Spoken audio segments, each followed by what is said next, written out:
안녕하세요. 강원대학교 유승호입니다. 오늘 저의 강연 주제는 존중 품기 사회에 대한 내용입니다. 우리 사회에 혐오가 너무 많이 넘쳐나고 있죠. 그만큼 존중의 태도나 이 미덕이 사라져가고 있는데요.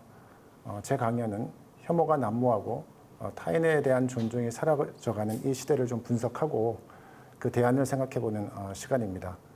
그리고 혐오가 일어나는 원인을 내면의 감정 차원에서 보기보다는 이 사회적 측면에서 살펴보려고 합니다. 그래서 부제는 혐오의 사회적 구성 이렇게 붙여봤습니다. 인간에게는 다양한 감정이 있는데요. 특히 혐오 감정은 이 개인적인 감정이라기보다는 차별이나 폭력 같은 이 사회적인 것과 직접 연결되어 있고 또 역사적인 측면, 그 나라에만 특수한 역사적인 측면이 강하게 작용하는 감정이어서 사회적인 접근이 필요하다고 생각을 해서 혐오의 사회적 구성이라고 부제를 붙여봤습니다.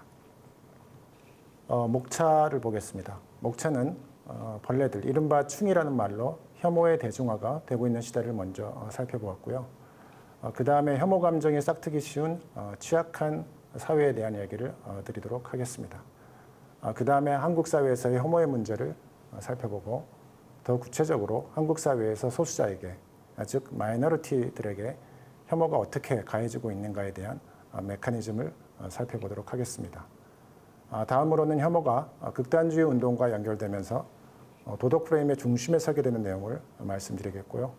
마지막으로는 혐오의 감정과 혐오의 정치를 완화할 수 있는 대책, 대안에 대해서 말씀드리도록 하겠습니다. 이른바 벌레들의 전성시대입니다. 우리가 특정 집단의 사람들한테 이 벌레란 말을 붙여 써서 그런데요. 이른바 맘충, 틀딱충, 한남충이라고 하면서 특정 집단에게 충이라는 말을 붙여 쓰고 있습니다. 그냥 아무 생각 없이 애들이 하는 짓 이렇게 하고 지나갈 수도 있겠지만 문제는 일반 사람들이 들어도 크게 거부감이 없이 그냥 회자되는 말이 되고 있다는 것이 저는 좀 문제라고 보고 있습니다. 그런데 이 충이라는 말을 붙이는 순간에 그 의미가 좀 달라지는데요. 우리가 특정 언어를 쓰면 그 언어의 맥락도 함께 받아들이게 됩니다. 예를 들어서 더럽다고 말하는 순간에 더럽다는 것의 반대인 깨끗한 것을 받아들이게 되는 거거든요. 충이라는 것도 그런 언어의 어떤 의미를 찾아 들어가서 그 맥락을 한번 찾아보면 타인에 대한 비하의 의도가 들어가 있다는 것입니다. 존중받을 사람이라기보다는 비난받고 비하해야 할 대상이라는 뜻이 담기는 거죠. 구체적으로는 충이라는 말을 붙이는 순간 이들 집단은 뻔뻔하고 몰상식한 행위를 하고 또 민폐를 끼치는 집단이다라는 의미를 담게 됩니다. 이러한 충이라는 언어를 붙임으로 해서 곧 혐오할 대상이 창조되는 것이죠. 그럴 생각도 없었던 사람, 그런 충이라는 말을 듣고 또 스스로 붙여서 쓰게 되면 아무 생각도 없던 사람들이 특정 사람을 혐오해야 된다는 생각을 자연스럽게 수용하게 됩니다. 그래서 충이란 말이 그냥 애들 말이다라고 해서 쉽게 넘길 수 없는 문제인 거죠. 벌레충 이런 말을 사용하게 되면 사실 애매모호했던 경계가 명확해집니다. 표적이 만들어지는 것이죠. 공격할 수 있는 표적이 만들어지고 상대를 비난하고 처벌할 이유도 만들어집니다. 또 반대로 자신도 그렇게 비난받을 수 있기 때문에 스스로 충이라고 규정하기도 합니다. 혐오가 무서운 점이 여기에 있죠. 스스로 이렇게 자학 전략을 통해서 남들로부터 공격당할 때의 어떤 고통을 줄이려고 하기 때문에 혐오를 자연스럽게 받아들이게 됩니다. 결국 이 혐오 감정은 인간다움을 파괴하고 사회다움을 파괴합니다. 인간으로서 받아야 할 존중이나 권리를 파괴하고 또 공동체를 유지할 수 없게 만듭니다. 이렇게 혐오 감정은 너도 나도 벌레를 만들어서 인간으로서 상호 존중하는 사회를 파괴하게 되는 것이죠. 그렇다면 이런 그 혐오가 생기는 배경은 무엇일까요? 혐오는 아무 곳에서나 마구잡이로 생기는 것이 아니고 혐오에 취약한 특정한 이런 사회적 배경이 따로 있습니다. 불평등과 양극화, 과잉 경쟁이 있는 사회가 특히 이런 혐오에 취약한데요. 앞서 혐오란 그 표적을 만들고 공격할 대상을 만들어내는 일이라고 했습니다. 서로 사냥꾼과 사냥감이 되는 상황에서는 사냥꾼이 되어야만 생존할 수 있습니다. 사냥꾼이 되지 않으면 사냥감이 됩니다. 이는 세상이 곧 사냥터란 얘기죠. 혐오는 이렇듯 사냥터에서 만들어집니다. 사냥터는 언제 내가 사냥감이 될지 모르기 때문에 불안하고 대단히 공포스러운 곳입니다. 이런 사냥터 환경에서 존중을 말하기란 굉장히 쉽지 않겠죠. 우리 사회를 사냥터로 만들어서 중호와 차별이 폭주하도록 하는 이런 그 혐오의 시대, 이런 혐오의 시대는 그래서 우리 사회에서도 또 세계적으로도 역사적이고 사회적 배경을 갖고 있습니다. 혐오 감정은 사회적으로 형성되는 감정이죠. 예를 들면 특정 지역에 대한 혐오라든가 특정 성별에 대한 혐오라든가 이런 것들은 다 사회적으로 형성되는 감정입니다. 이렇게 형성된 혐오 감정은 전염성과 확산성이 굉장히 높습니다. 왜 그러냐면 같은 사회 사람들이 좀 유사한 생각을 갖고 있고 그래서 쉽게 퍼져가게 되는 것이죠. 그렇다면 이 혐오라는 감정이 특정 집단에게 즉 그 특정 집단에게 집단적인 증오와 멸시의 감정이 생길 때 이것은 어떤 메커니즘으로 생겨나는 것일까요? 여기에 대해서는 캐롤린 엠케가 잘 정리를 하고 있는데요. 두 가지로 얘기할 수 있겠습니다. 하나는 이데올로기적인 주입이고 또 다른 하나는 협소화의 과정입니다. 먼저 이데올로기적인 주입에 대해서 좀 살펴보겠습니다. 특정 집단들이 사회에 피해나 위협을 가한다고 보는 것이 바로 이데올로기적인 주입입니다. 사실 특정 집단이 집단 그 자체로 이 사회에 피해를 주는 일은 없습니다. 그런 피해나 위협은 만들어지는 것이죠. 예를 들면 성소수자가 에이즈를 퍼뜨린다라든가 특정 인종은 지저분하고 냄새가 심해서 병균을 옮길 수 있다라든가 이런 이야기들입니다. 이런 이야기들이 그냥 멈춰 있는 것이 아니고 출판물, 포럼, 토크쇼, 책 이런 것 등에서 만들어져 가지고 은연중에 계속 퍼져나가게 되죠. 둘째는 집단적인 증오와 멸시는 협소의 과정을 거쳐간다는 것을 또 볼 필요가 있습니다. 이 협소라는 것은 특정 개인을 그냥 이 집단으로 환원해 버리는 거죠. 개인은 사실 여러 가지 다른 속성들이 막 이렇게 복합되어 있는 복합체입니다. 그런데 이제 특정 개인을 어떤 하나의 속성으로만 보고 집단 안에 포함시켜 버리는 것이죠. 흑인은 피부색이 검다는 것 이외에도 상당히 많은 수만 개의 개인적인 속성을 갖고 있습니다.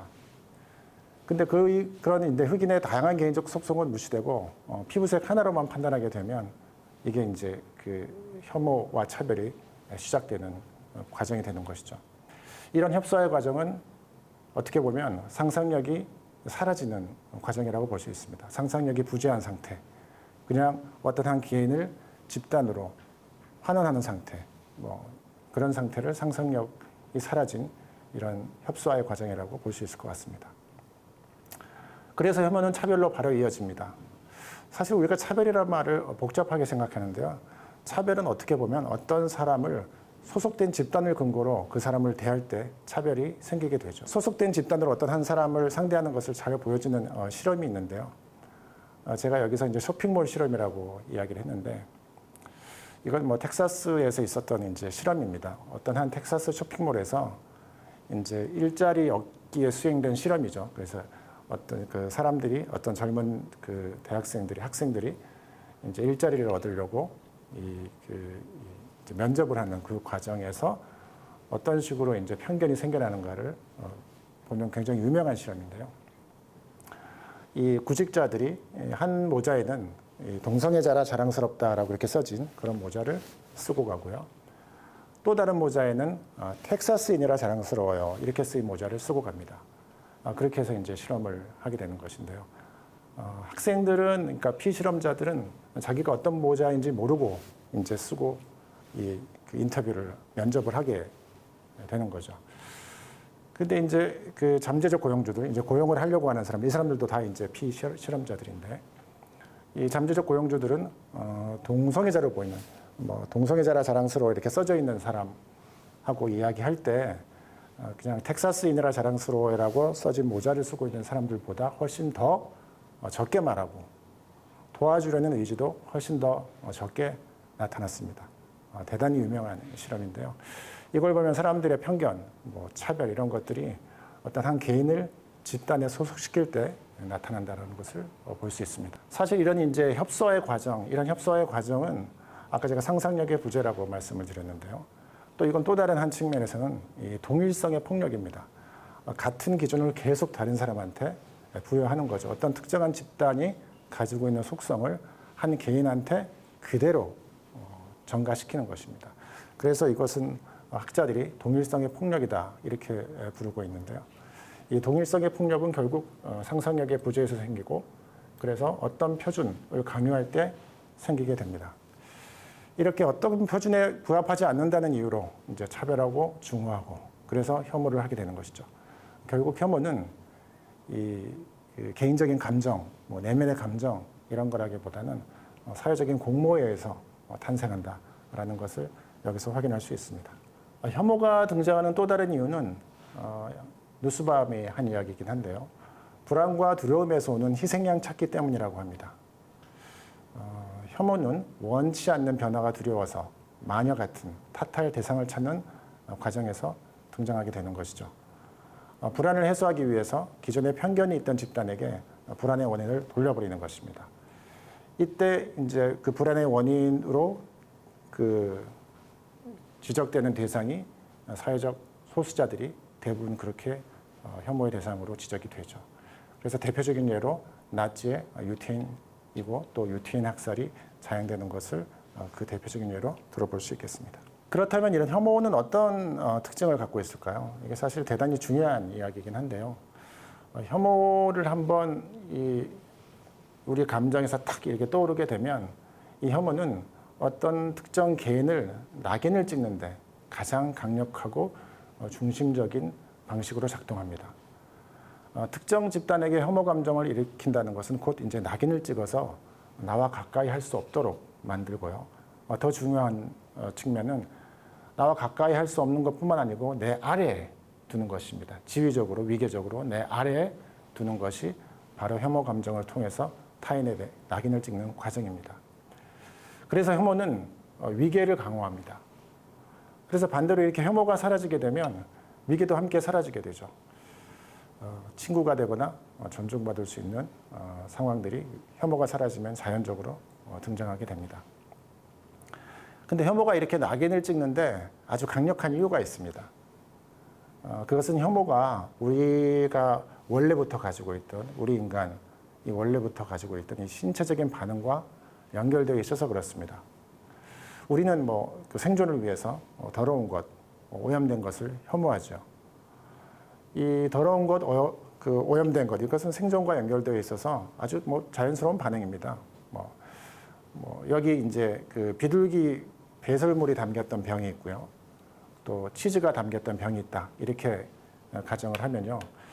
이걸 아주 깨끗이 씻은 뒤에도 깨끗한 물을 담아서 먹으라고 해도 비둘기 배설물이 담겼던 그 병에다가는 사람들이 물을 먹으려고 하지 않습니다. 왜냐하면 깨끗한 물이지만 그 물은 오염되어 있다라고 판단하는 거죠. 비둘기 배설물이 담겼었기 때문에. 그래서 그 혐오라는 것이 이 배설물 이런 거하고 연결되는 더러운 거하고 연결되는 것이 굉장히 중요한 메커니즘이고요. 그래서 혐오는 늘 동물적인 것과 연결이 됩니다. 왜냐하면 우리는 동물은 더럽고 그래서 우리한테 피해를 줄 수 있고 이렇게 늘 생각을 하고 있고 그래서 오염되는 것들이 결국은 동물이다 이렇게 생각을 하기 때문에 오염, 동물, 혐오 이것이 같은 선상에서 하나의 그 세트처럼 움직이게 됩니다. 그래서 동물성의 세계는 혐오스러운 세계가 됩니다. 우리가 어떤 집단을 혐오스럽게 만들 때 그 대상을 먼저 동물성과 연결시키는 이유도 여기에 있습니다. 그래서 어떤 인간을 인간이 아닌 동물성을 지닌 준인간으로 만들면 그 사람을 혐오하게 되는 것이 정당하다 이런 생각들을 가지게 되는 것이죠. 누스바움이라는 학자는 이런 동물성을 또 이런 더러운 오염된 동물성을 인간에게 투사하는 것 이것을 투사적 혐오라고 불렀습니다. 원래 원초적 대상이 지저분하죠. 뭐 그 배설물이라든가 이런 것들 원초적 대상이 지저분한데요. 이렇게 그 지저분한 원초적 대상, 이것이 이제 동물성을 갖고 있다고 보고 있는데, 이 원초적 대상이 특정 인간 집단에게 확장되는 거죠. 사실 인간은 그렇게 지저분하지 않습니다. 그렇죠? 근데 이걸 투사를 해서 결국 어떤 특정한 인간 집단은 동물처럼, 배설물처럼 지저분하다, 이렇게 보게 되는 거죠. 그래서 투사적 혐오에서는 실제 오염은 일어나지 않지만 일어나는 것처럼 이렇게 왜곡해서 인식하게 됩니다. 인간이 인간을 학살하는 그런 이제 슬픈 현실도 그래서 일어나는 건데요. 유대인 학살도 이러한 투사적 혐오 때문에 나치에 의해서 저질러질 수 있었다라고 할 수 있습니다. 유태인은 독일 사회를 병들게 하고 있고, 그래서 독일 민족에게 피해를 주고 있다, 이렇게 일반 독일 민족들을 믿게 만든 것이죠. 독일에서 이렇게 대공황과 빈곤이라는 불안한 시기에 희생양을 찾는, 타탈 희생양을 찾는 것이 필요했고, 그것이 유태인이었고, 이 유태인을 공격할 만한 수많은 서적, 영화, 뭐 포스터, 기사, 생물학 등의 자료가 그 당시 독일에서 나왔습니다. 그래서 독일은 이런 유태인만 말살되면 독일의 문제는 다 해결된다라는 그런 생각들을 쉽게 퍼뜨릴 수 있었던 거죠. 그래서 나치에서 집단 학살은 현실화되었다라고 이야기할 수 있고요. 뭐 이걸 사실 악의 평범성이라고 해서 아렌트는 또 이야기를 하고 있는데, 그만큼 인간에 대한 어떤 혐오가 엄청나게 큰 영향을 가져온다는 것을 볼 수 있습니다. 건강한 사회, 강력한 국가 건설을 위해서 이 유태인같이 악영향을 끼치는 존재를 제거하는 것이 맞다, 뭐 이런 신념을 그 당시 이제 유태인 집단 학살을 통해서 신념을 퍼뜨려 갖고, 결국 꼭 유태인만이 아니고 동성애자, 로마인, 흑인, 장애인 같은 소수자들을 또 희생양으로 지목해서 희생을 시켰습니다.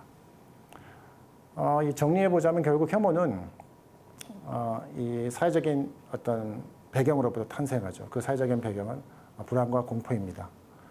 그래서 불안과 공포를 벗어나기 위한 방법으로 이 타탈 대상을 찾고, 그 과정에서 희생양을 찾고, 또 이 희생양들에게 혐오를 퍼붓게 되고, 결국 그래서 그 혐오를 통해서 어떤 특정한 집단은 이익을 얻게 되고, 또 그 전체 사회는 파괴되고, 이런 이제 현상들이 일어나게 됩니다.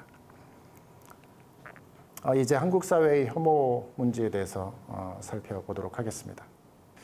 한국 사회에서 혐오가 퍼져나가게 된 배경은 한국 사회의 본격적인 불안과 공포가 몰아닥치면서부터라고 할 수 있습니다. 그것은 97년 경제위기에서부터 비롯되었다고 할 수 있겠습니다. 이때부터 우리나라의 불평등의 어떤 격차가 굉장히 커지기 시작하죠. 또한 지구화와 개인화로 경쟁이 격화되고, 사회관계망도 점점 감소하면서 불확실성이 증가했고, 그렇게 해서 퍼진 불안과 공포가 한국 사회에 혐오를 낳았다고 할 수 있겠습니다. 또 최근에는 뭐 팬데믹이나 이런 상황들이 불안과 공포를 더 가중시키고 있다고 할 수 있겠죠. 한국 사회의 불안 지표를 제가 좀 가져와 봤는데요. 한번 불안 지표를 확인을 해 보실까요? 저희 그 사회과학 연구팀에서 직접 조사한 내용인데요. 한국 사회에서는 어떤 경우라도 굶어 죽을 경우는 없다, 이런 질문을 한번 던져봤습니다. 사실 이런 질문을 잘 하지 않기 때문에 뭐 이런 질문을 한국 사회에서 할 필요가 있을까, 그래도 혹시 모른다, 그래서 한번 던져봤습니다. 저는 한 그 80%에서 90% 정도는 나올 줄 알았는데요. 실제 이제 저희들이 수치를 보니까 45.4%만이 그렇다라고 대답을 했습니다. 이 수치가 처음에는 믿기지 않아서 조사에서 준 이 러 데이터도 확인하고 했는데요. 그만큼 아주 심각한 상황이라는 것을 확인을 했습니다. 이 생존의 불안이 한국 사람들의 마음 근저에 저렇게 뿌리내리고 있구나, 이런 것들을 확인했던 거죠. 일자리와 관련해서도 우리나라에서는 어떤 형태로든 일자리를 구할 수 있다, 이 문항에는 36.6%만이 그렇다라고 응답을 했습니다. 남성 또 10대, 20대도 이 부정적인 응답이 상당히 많았습니다. 이런 불안한 상황을 체감하게 만드는 뉴스들도 많습니다. 몇 해 전에 한 젊은 시나리오 작가가 안타깝게 이제 유명을 달리했었는데요. 이 시나리오 작가가 굶어 죽었다는 보도가 있었습니다. 사실 그 보도는 잘못된 보도였습니다. 그 시나리오 작가는 병이 있었고 또 돌봄을 받지 못했었죠. 근데 이제 굶어 죽었다고 잘못 보도가 됐습니다. 근데 이제 제가 생각하기에 더 심각한 문제는 그런 잘못된 보도가 우리 일반 국민들이 그럴 수도 있겠구나라고 하고 쉽게 이제 받아들였다라는 거죠. 저는 이제 그런 어떤 과정들이 결국 한국 사회에 이런 불안과 공포가 그만큼 우리 속마음까지 퍼져 있다 이런 것들을 방증하는 게 아닌가 그런 생각을 하고 있습니다. 또 다른 데이터도 한번 보실까요? 체감 실험률도 보면 주변에 10명 중 3명 정도는 실업 상태에 있는 것 같다 이렇게 대답을 하고 있고요. 실제 이건 체감 실업률과 실제 실업률하고는 다릅니다. 그러나 오히려 체감 실업률이 우리 사회의 어떤 모습을 보여주는데 훨씬 좋은 데이터이기 때문에 저희들은 체감 실업률을 조사를 했었었고요. 또 노후 준비에 대한 불안은 전 연령대에 걸쳐서 상당히 높게 나왔습니다. 이런 이제 한국 사회의 어떤 체감 통계들은 그만큼 이제 생활의 안정감을 누리는 중산층이 사라지고 있다는 그런 증거인데요. 이런 중산층이 으깨어져 버린 거죠. 이런 으깨어져 버린 중산층 상황, 이런 상황들은 결국 한국 사회에서 개인들이 그만큼 취약해졌다는 것을 의미합니다. 미래에 닥칠지도 모를 불행이나 부정적 결과를 막지 못한다는 불안이 우리 사회에 아주 널리 퍼져 있는 거죠. 미래의 불확실성에 대한 불안에는 범죄의 공포 같은 것도 크게 작용하고 있습니다. 미래의 위험을 통제하기 어려워지면 사람들은 안전한 것을 더 찾게 되죠.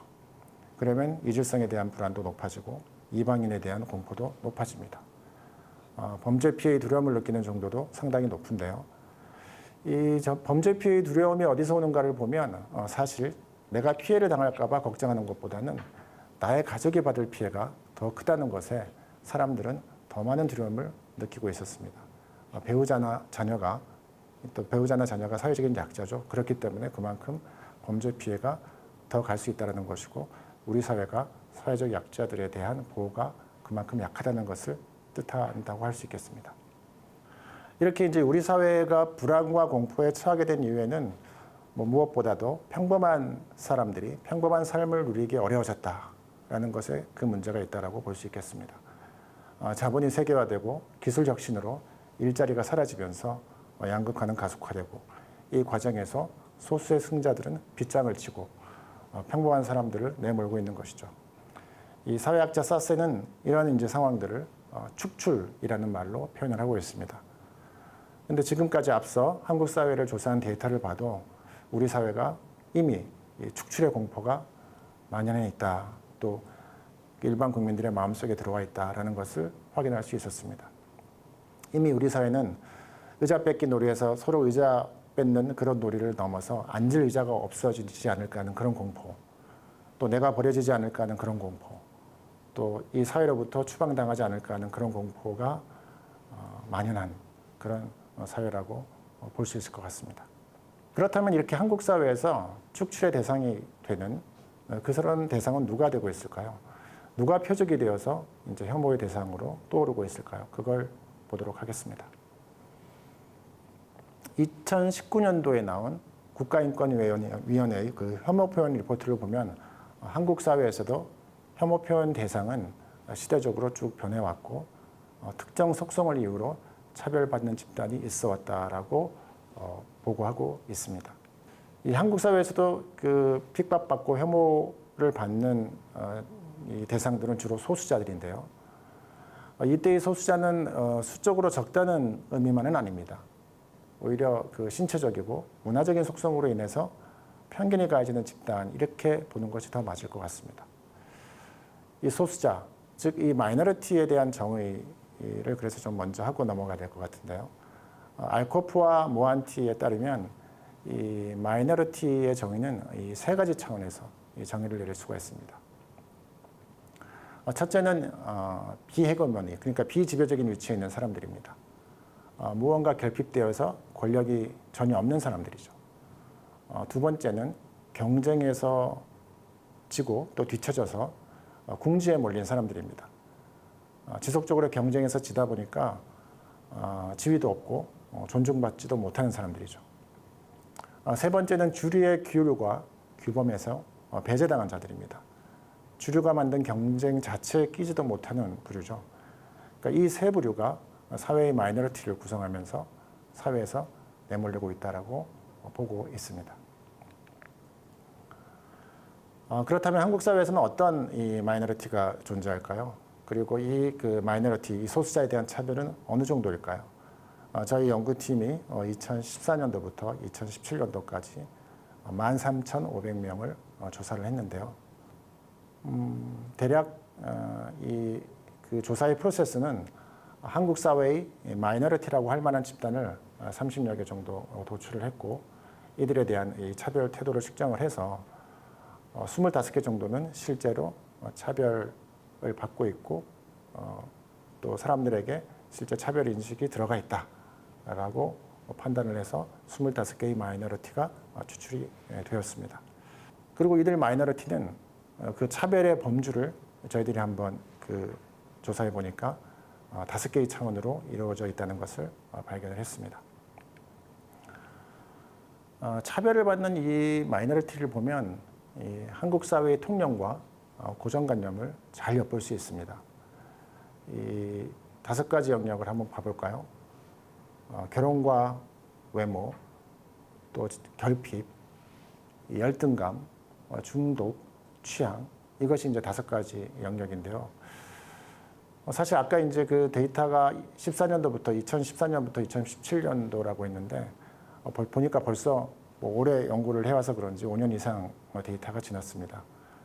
아까 이제 그 마이너리티 소수자들은 그 시대와 역사를 반영해서 생성된다라고 했는데요. 이 데이터가 지금 5년 전 데이터이기 때문에 2021년 지금에서 좀 보면 변화한 범주가 좀 있지 않을까, 뭐 그런 생각도 해볼 수 있는데요. 뭐 제 개인 생각으로 거의 비슷하지만 지금 다시 한번 조사를 한다라고 하면 아마 이 결혼 영역이나 취향 영역 쪽은 좀 변하지 않았을까 하는 그런 생각을 하고 있습니다. 이들 범주는 배제가 더 심화되었다라기보다는 용이하는 쪽으로 더 갔을 것 같다는 느낌이 들고요. 반면에 나머지 이 3개의 영역은 오히려 더 심화되지 않았을까, 뭐 그런 개인적인 생각을 해봅니다. 여하튼 이렇게 그 마이너리티는 그 시대의 통념과 고정관념을 잘 보여주고 있는데요. 저희들이 한번 그 통념을 정리를 좀 해봤습니다. 그래서 이 5개의 영역에서 이 빈곤 집단은 그 통념이 결국 게으름, 무절제, 잠재적 범죄 집단 이런 거하고 연결되어서 비난을 받고 있고요. 또 비혼 집단은 무책임, 뭐 성적 문란, 또 중독 집단은 범죄자, 또 취향 집단은 정신질환, 성적 문란, 또 열등 집단은 뭐 불성실, 자기관리 부재, 이런 어떤 도덕적 그 가치와 도덕적 프레임과 연결되어서 비난을 받고 있었습니다. 이것을 좀 거꾸로 보면 우리 사회에서 중요시하는 가치가 뭔가, 이런 것들이 이제 드러나게 되는 거죠. 우리 한국 사회의 통념이 드러나게 됩니다. 그래서 마이너리티를 보면, 그 비난받고 비하되는 마이너리티를 보면 그 사회가 중시하는 도덕적 가치를 잘 확인할 수 있습니다. 편견과 혐오의 대상을 보면 그 사회의 도덕적 프레임이 이렇게 잘 나타나게 되는데요. 결국 그 혐오의 대상은 뉴스, 그 다음에 그럴듯한 이론, 이런 것들을 통해서 계속 확산이 되죠. 그래서 낙인을 찍고 차별을 정당화하게 되는 그런 분위기, 그런 제도를 조성하고 만들게 됩니다. 이러한 혐오를 통한 낙인, 뭐 차별, 이런 것들이 그 사회에서의 어떤 선과 악을 나누는 도덕 프레임이 되는데요. 이런 도덕 프레임이 이제 정치 영역에서 사실 중요한 그 이념으로 등장하게 됩니다. 그래서 이번 파트에서는 혐오와 배제가 도덕 프레임을 강화하면서 정치 영역에서 어떤 영향을 미치는가, 이걸 한번 살펴보도록 하겠습니다.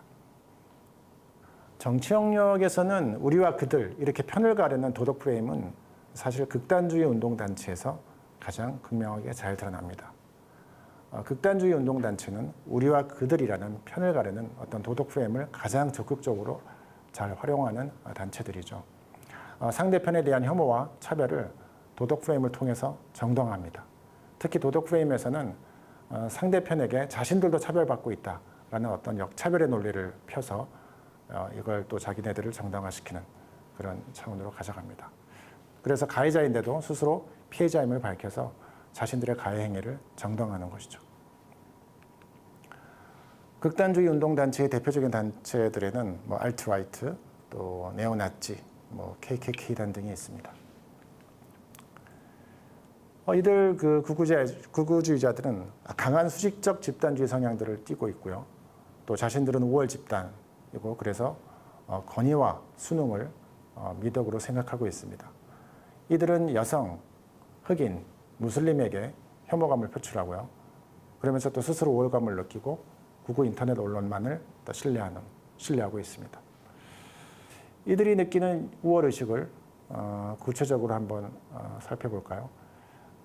이들 그 극단주의자들은 백인이 다른 민족이나 인종보다 더 진화되었다라고 보고 있습니다. 포쇼와 키틀리가 만든 비인간화 지수에 따르면 백인은 인간 쪽에 가깝지만 페미니스트나 무슬림은 동물 쪽에 가깝게 보고 있습니다. 이들 부류를 동물성을 지닌 부류로 보면서 자신들이 가하는 혐오가 정당하다 이렇게 이제 생각을 하게 만드는 것이죠. 이제 여기 이 조사를 할 때 여기 위치를 좀 보시면 오른쪽으로 갈수록 이제 완전한 인간이 되고요. 왼쪽으로 갈수록 이제 동물 쪽으로 가게 됩니다. 그래서 이렇게 진화의 어떤 선에 놓고 이 그 각각의 어떤 집단들을 배치시키게 만들고 그러고 난 다음에 이제 점수를 매기게 했습니다. 그래서 나온 점수들이고요. 보면 극우주의자들은 백인은 91점을 주고 있습니다. 거의 완벽한 인간이죠. 그렇지만 흑인은 쭉 내려와서 보시면 64점이고요. 아랍인은 그것보다도 더 아래인 58점입니다. 거의 동물 쪽에 가까운 그런 점수라고 보실 수 있겠습니다. 그래서 이렇게 혐오와 차별을 가하면서 저쪽은 동물이고 우리는 인간이고 그래서 우리는 우월하다 이런 생각들이 쉽게 자행되고 또 정당화되고 있다고 할 수 있겠습니다. 또 그 극우주의자들한테 백인의 이익을 고려하는 조직이 있어야 하느냐 이렇게 이제 물어봤을 때 대부분이 그렇다라고 동의를 하고 있습니다. 이것도 참 특이합니다. 일반 사람들하고 비교해 보면 정반대인 거죠. 왜냐하면 스스로 역차별을 받고 있다라고 하기 때문에 자신들을 대변하는 조직이 있어야 한다 이렇게 생각을 하고 있는 거죠. 이런 극단주의 세력들은 전 세계적으로 서로 대립하고 있습니다. 미국의 경우에는 이 안티파와 프리스피치파로 나뉘어서 각각이 극단주의의 연합 세력이 되어서 좌우의 대립을 격화시키고 있습니다. 프리스피치파는 네오나치와 인종차별 집단이 연합해서 만든 조직이고요. 이 안티파는 전 세계 우익에 반대하는 파입니다. 한국도 일베 등 이런 극우단체와 또 이들에 반대하는 세력, 이 각각이 서로 연합을 해서 서로 이제 대립을 하고 또 서로 혐오를 하고 있습니다. 일베를 보면 이 불안한 사람을 이 가족주의적이고 국가주의적인 어떤 그런 이데올로기를 가지고 과거 향수에 기대어서 해소하려고 하고 있고요. 그래서 우리 편은 보수 이데올로기를 가진 사람, 또 적은 진보 세력가와 여성 이런 식으로 해서 대립시키고 또 극단적으로 혐오하고 있습니다. 일베 게시판을 저희들이 좀 분석을 해봤는데요. 키워드 빅데이터로 분석을 해보니까 일베의 도덕 프레임이 잘 드러나고 있었습니다. 박정희, 박근혜, 여기는 이제 우리 편 이런 식으로 보고 있었고요. 또 적으로 간주하는 것들은 뭐 노무현, 여자, 종북 이런 것들이었습니다. 남성과 여성의 어떤 이런 키워드로도 연결해서 분석을 해보니까 남성은 군 가산점제 폐지, 역차별의 희생자 이런 식의 어떤 키워드 분석이 나왔고요. 여성은 무임승차자 이렇게 해서 남성과 여성을 서로 대립시키고 있는 것이 일베 게시판에서 잘 드러났습니다. 이러한 어떤 극우의 그 혐오에 대해서 그 반대 그룹인 영페미 그룹들은 미러링 전략을 현재 구사하고 있습니다. 그대로 그 반사하는 것이죠. 그래서 오히려 그 일베하고 비슷한 방식으로 남성 혐오, 여자 일베로 나아가고 있습니다.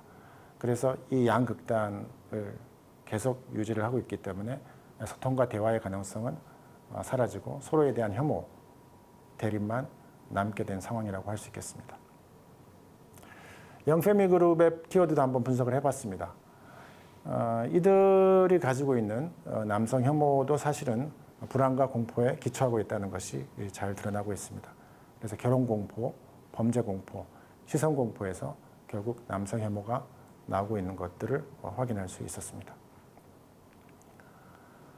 이렇게 이제 극단주의 운동은 이렇게 우리와 그들 서로 구별짓기를 통해서 이걸 이제 도덕 프레임을 동원해서 그걸 이제 악운과 적구도로 나누고 있고, 그래서 상대에게 혐오를 퍼붓는 것을 정당화시키고 있는데요. 물론 이제 이 도덕이라는 것이 꼭 여기 하나의 차원만 있는 것은 아닙니다. 도덕이라는 것이 배려에서부터 충성심까지 물론 차원이 다양하죠. 그러나 이들 극단주의 운동 단체는 배려 같은 이런 도덕의 어떤 프레임보다는 자기 조직에 충성하고 또 최고의 도덕 가치는 충성이다. 뭐 자기 단체에 충성하는 것이다. 이쪽에 이제 도덕 가치를 두고 행동합니다. 그래서 그 도덕 프레임을 충성심에만 국한시키는 것이죠. 근데 이게 굉장히 협소하고 굉장히 좀 국한시키는 전략이긴 한데, 이런 충성심을 강조하다 보니까 나름대로 이것이 거기에 참여하는 사람들에게는 또 쾌감을 줍니다.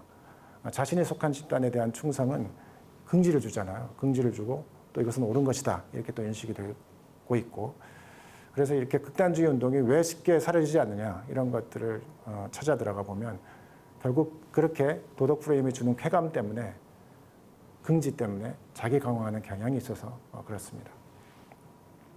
이런 입장에서 서게 되면 결국 자기 집단에 해가 된다고 생각하는 집단은 그런 것, 잘못된 것, 뭐 이렇게 생각을 하게 되고요. 결국 그 오인, 그 잘못된 인식들은 계속 지속되게 되는 것이죠. 그리고 또 상대에게 아무런 죄책감 없이 혐오하고 배제하고 또 폭력을 가할 수 있는 정당성도 얻게 됩니다. 그렇다면 이러한 그 혐오의 정치, 혐오의 시대를 이제 탈출할 수 있는 방법은 없을까요? 쉽지는 않을 것 같습니다. 이런 혐오라는 것이 일반 사람들에게 퍼져 있고요. 또 혐오의 정치는 또 위계와 서열, 또 우월함을 두고 싸우는 것이어서 더더욱 그렇습니다. 여성정책연구원에서 조사한 바에 따르면 남성 청년과 청소년의 어떤 절반 이상이 김치녀 같은 이런 여성 혐오에 공감한다라는 내용에 동의하고 있고요. 사실 이제 그래서 저희들이 흔히 이제 다양성 정책을 펴야 된다, 여러 가지 다양성을 중시해야 된다, 극단주의 운동을 없애려면 특히 그런 것들이 더 필요하다, 뭐 이렇게 이야기를 하고 있는데, 이것도 이제 저희들이 연구를 하다 보니까 꼭 이게 다양성이라는 것이 꼭 이런 극단주의적인 대립에서 좀 좋은 측면으로 작동하는가, 꼭 그렇지만은 않을 것 같다, 그런 생각도 많이 해봅니다. 사실 그 갈등과 대립을 줄이기 위해서 우리가 다양성을 말하지만 서로 혐오하는 곳에서는 오히려 이런 다양성이라는 것이 갈등의 원인이 되고, 오히려 그래서 혐오가 적어야만 이 다양성이 들어왔을 때 이게 창조적이고 건설적으로 가지, 이게 혐오가 많은 곳, 또 대립이 많은 곳, 뭐 이런 혐오의 정치를 하는 곳, 이런 곳에서는 다양성이라는 것을 강조하는 순간 그 다양성이라는 것이 결국 갈등을 증폭시키는 그런 역할을 하기도 한다는 것을 저희 좀 확인을 했고요. 그래서 좀 결론과 재원으로 들어가서 이 얘기를 좀 정리하면서 나아가 볼까 합니다.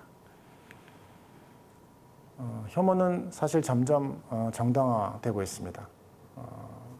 혐오가 가지고 있는 여러 가지 시대적인 과정들이 사실 혐오를 점점 정당화시키고 있는 것이죠. 헌터는 이러한 그 서로 대립하고 혐오하는 시대를 문화 전쟁이라고 표현을 합니다. 이 차이가 관용이나 배려의 차원 이쪽하고 연결되는 것이 아니고, 이 차이가 우열, 그리고 지배, 세력 간의 다툼, 이런 쪽하고 연결되어서 나타나기 때문에 오히려 그 문화 전쟁의 시대가 아니냐, 이렇게 표현을 하고 있는 것이죠. 그래서 이제 혐오라는 것을 좀 줄이려면 결국 어떤 도덕 프레임을 바꾸는 어떤 새로운 도덕 프레임을 구성하는 것이 필요하다라는 것이 저의 생각입니다. 혐오는 결국 불평등을 줄이지 않는 이상 발생 자체를 막기 어려운 부분들이 있습니다. 또 혐오의 문제는 역사적인 결과물이죠. 그 나라가 가지고 있는 역사적인 결과물이 또 있기 때문에 해결 방법이 굉장히 지난하고 또 해결하기 굉장히 어렵습니다. 오랜 시간 상호 적대적인 방식으로 행동을 해왔기 때문에 일단은 제 생각에는 가장 먼저 폭력적인 행동을 줄이는 방법은 일단은 적극적으로 금지하는 방법입니다. 일단은 못하게 해야 되는 거죠. 이를 위해서는 징벌적인 손해배상이 필요합니다. 차별금지법도 필요하지만 차별금지법의 내용 안에 사실은 징벌적인 손해배상 같은 것들이 담겨서 혐오 자체에 대한 비용이 상당히 크다라는 것을 일반 사람들에게 인식시킬 필요가 있습니다. 독일에서는 소셜미디어에서 혐오 표현을 하는 것만으로도 엄청난 금액을 물고 있습니다. 거의 수백억의 징벌적 손해배상을 하고 있기 때문에 상당한 어떤 비용을 사람들한테 인식시켜서 절대적으로 그 행동을 못하게 막고 있는 것이죠. 그러나 또 이렇게 너무 금지하고 적극적으로 막는 이런 방법은 한계를 가지고 있습니다. 그래서 또 부드러운 방법도 필요하지 않는가. 그래서 혐오와 이런 불평등을 개선하는데 일련의 다양하고 부드러운 이 너지적 프로그램들이 필요하다. 저는 그렇게 생각을 하고요.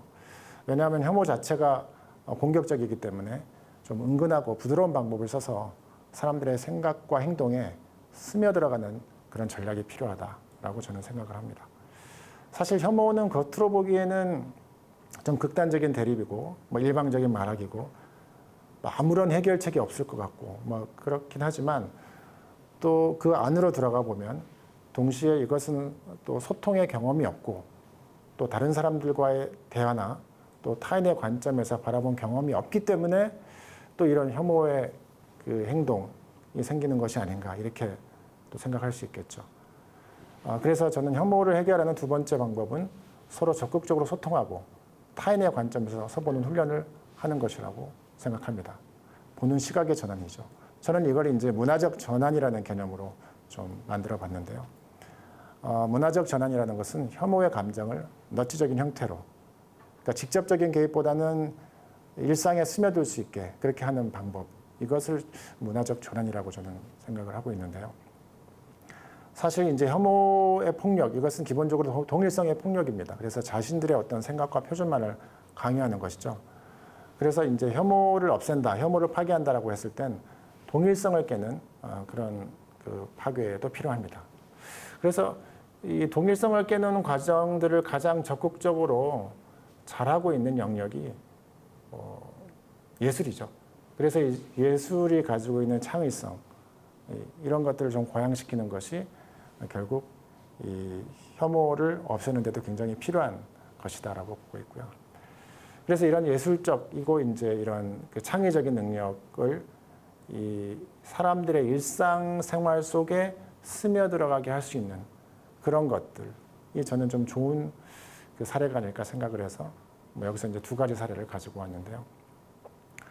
첫 번째는 일상의 생활시설 안에서 이런 혐오 공간, 혐오 시설을 좀 다른 방식으로 개혁한 그런 사례로 덴마크의 수도 코펜하겐의 어떤 쓰레기 처리장 사례를 좀 가지고 왔습니다. 덴마크 수도 코펜하겐에는 도심 중앙에 쓰레기 처리장이 있습니다. 굉장히 믿기 어렵죠. 근데 우리가 가장 싫어하는 이 혐오 시설, 이 쓰레기 처리장이 도심 중앙에 있고요. 여기서 쓰레기 소각까지도 합니다. 실제 현재 운영되고 있고요.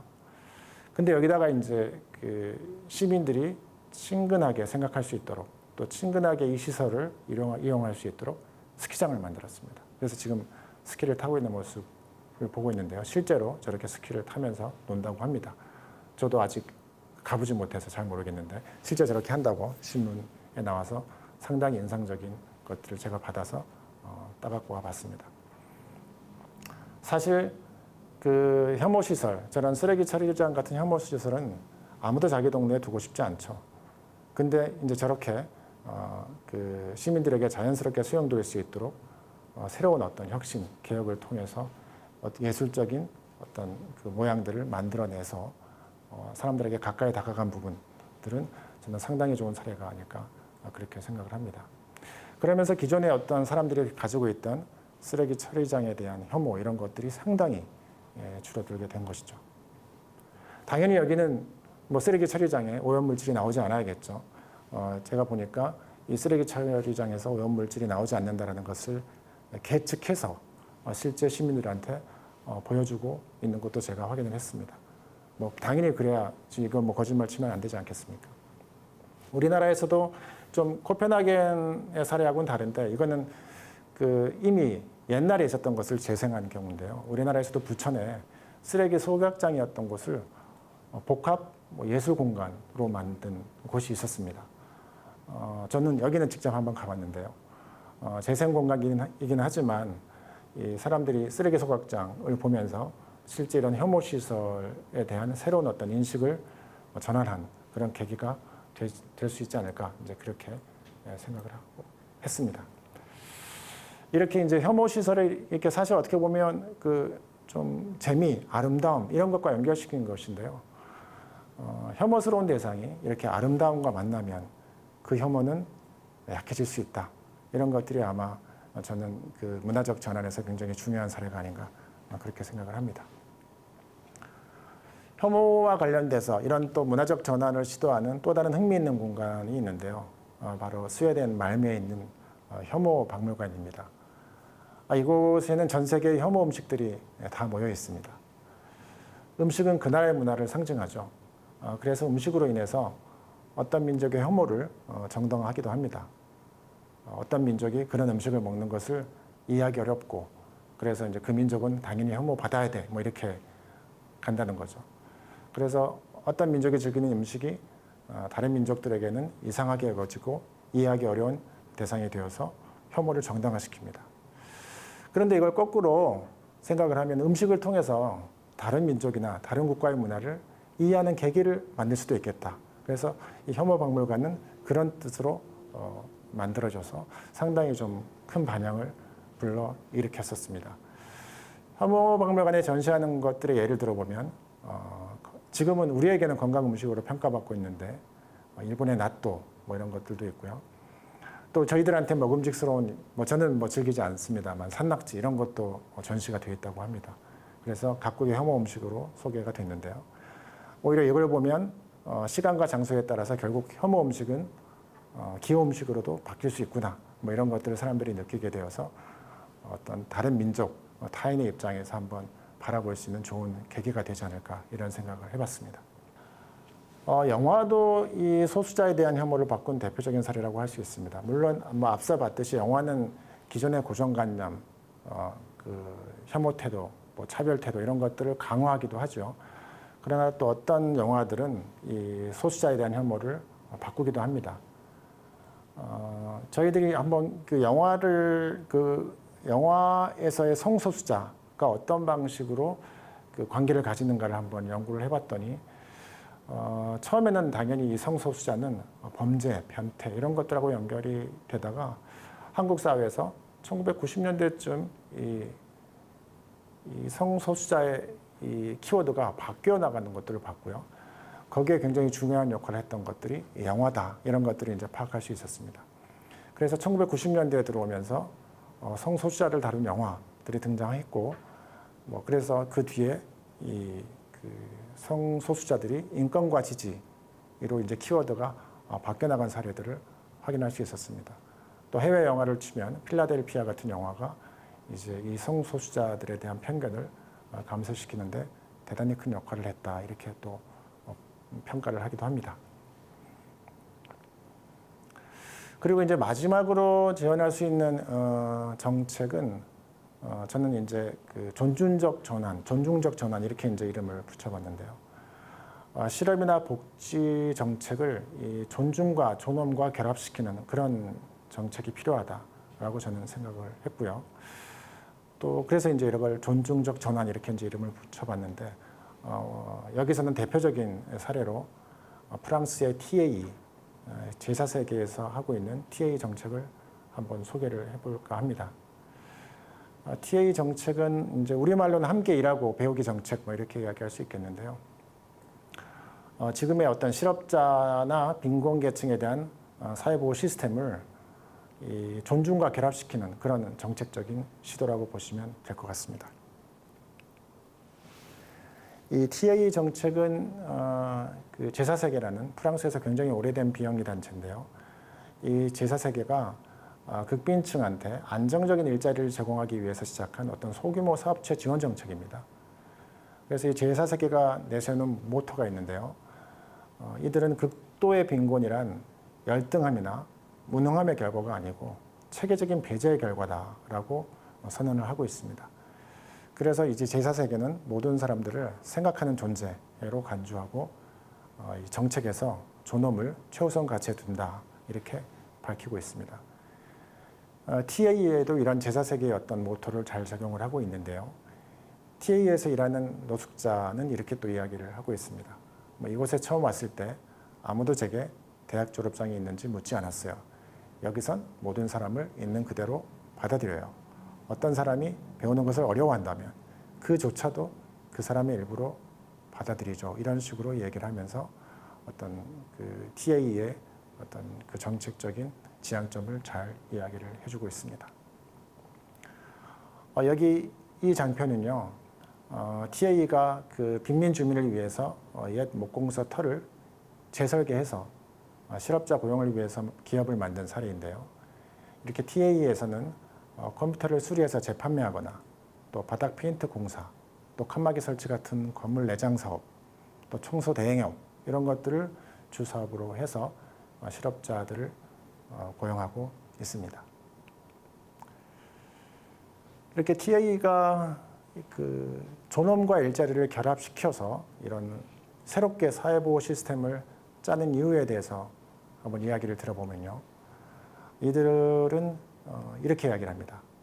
전통적인 직업 배치 모델은 여러 가지 문제를 복합적으로 갖고 있는 빈곤층에게는 부적절하고 그들에게 물질적인 것을 제공하는 것 이외에는 그들에게 무언가에 의미 있게 기여하도록 요구하는 것이 지금까지 거의 없었다. 그래서 사실 지금까지 어떤 이 정책적인 지원, 어떤 행정적인 지원들이 한계를 가지고 있다라고 생각을 하고 있고요. 그래서 TA는 사람들에게 무언가 의미 있게 기여하도록 만드는 것에 우리의 어떤 역량을 집중하고 있다. 이렇게 이야기를 하고 있습니다. 또한 TA는 이러한 문제의식을 확장을 해서 단순히 이제 빈곤 계층만이 아니고 실업 상태의 어떤 젊은 이들에게도 의미 있는 일을 하도록 하고 있습니다. 이른바 영 크리에이터 프로그램인데요. 여기서는 젊은이들의 그 제안을 듣고 실제 창업할 수 있도록 돕고 또 성공할 수 있다는 그런 확신을 주는 프로그램입니다. 이 프로그램도 어려운 여건에 처한 젊은이들이 제대로 된 여건만 갖춘다면 누구나 일을 할 수 있고 생산적일 수 있다는 그런 전제를 갖고 사업을 펼치고 있습니다. 일자리는 준비된 다음에 가져야 하는 것이 아니라 일자리 자체를 그 사람의 그 회복 과정이라고 보는 것이죠. 상당히 기존의 어떤 복지 정책과는 상당히 다른 어떤 시각을 가지고 있다라고 볼 수 있습니다. 자, 제가 준비한 강의는 여기까지입니다. 혐오가 난무하고 이 존중이 풍기가 된 우리 사회, 이제 그 회복의 과정이 필요합니다. 많은 상처를 안고 있는 사람들이 사회에 발을 딛기도 전에 배제당하고 또 무시받고 있습니다. 이런 일은 이제 사라져야 할 것입니다. 이는 우리 사회의 어떤 마이너리티들뿐만 아니라 젊은이들에게도 마찬가지입니다. 우리 사회는 이제 돈을 중심에 놓는 시대에서 존엄을 중심에 놓는 시대로 어려운 여건에 처한 사람들에게 이 정책적인 또 행정적인 지원도 관계와 존중의 중심이 되는 시대로 그렇게 사회 시스템이 새로 짜져야 되지 않을까 그렇게 생각을 합니다. 그러면 이 극단적인 혐오의 문제 이런 것들도 점점 누그러지고 또 소수자들이 가지고 있는 상처들도 회복될 수 있는 계기들이 생기지 않을까 그런 생각을 해봅니다. 이상 제 강의를 마치겠습니다. 경청해 주셔서 감사합니다.